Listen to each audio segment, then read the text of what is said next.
moving forward. Control and impatience. It's a micro-action that gives drivers a sense of control. Peer influence. We often inch because the car in front of us did. Relate to other driving illusions. Phantom jams, green light racing. Segment 3. Is inching harmful?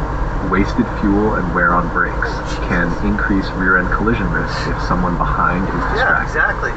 Creates uneven starts when the light turns green. Some drivers are out of sync. Wow. Connect to your bigger themes.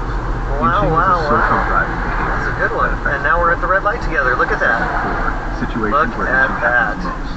We are at the red light together. I think I'm actually going to get a... Rush hour, Yeah, I'm actually going to pass it. Good moment to inject humor. You're not getting your latte any faster by looking up to the Segment 5. Smarter alternatives. Practice stillness. Use a safe buffer and wait. Use the pause as a mindfulness exercise. Even though he had to get ahead. He had to get ahead. Staying put helps smoother traffic flow when the light turns green.